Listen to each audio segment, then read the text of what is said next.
Nick, you mentioned that these players have changed the lives of you and your family. In what way have they done that? That's an awesome question. Awesome.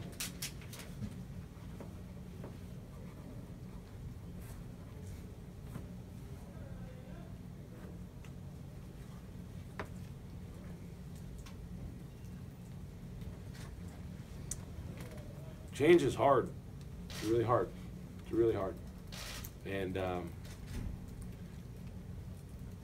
when you ask 18 to 23-year-olds to change, right, adults, you guys, if you can just do a true hard evaluation of yourselves right now, and you get a whole bunch of new bosses, totally new bosses, and they basically come in and they ask you to change basically everything in your life. And it started with changing to what kind of students they were. We made guys go back in cats and study hall that hadn't been in years. And we just told them we were going to hold them accountable for every single move they make. And when you do that, and you starts in the classroom, and then the decisions they make off the field, and then decisions in how they're going to practice and approach each day with the enthusiasm and effort.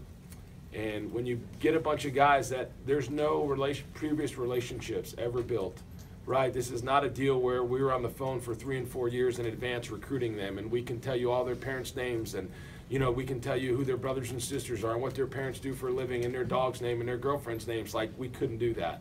This is just walking into a room with a whole new men and just basically asking them and telling them, hey, by the way, I care about you, I'm going to love on you, but I'm also going to hold you accountable. It's really, really difficult because trust, it takes time. And it's more of a compliment to be trusted than loved. And it takes time.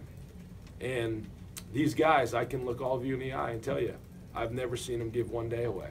Not one day did our coaches ever go to the locker room and say, man, they didn't give us everything they had today. Man, that day, what would we, this is a group, you saw it from I showed them a video of our dugout, the very first pitch of the game against North Carolina. Bukakis throws a 97-mile-an-hour fastball, Zach Gregg swings at it, and he crushes it into center field, and our dugout is celebrating. And right before this series, I showed them. And if you look in that dugout to the very last end, our dugout was exactly the same. And to get 18 to 23-year-olds to do that and to hold them accountable for every move they make, you should have just seen the amount of tears they had. Every single one of those kids could not be better gentlemen than my wife and my 2.5-year-old. So when you talk about changing someone's life, they changed mine.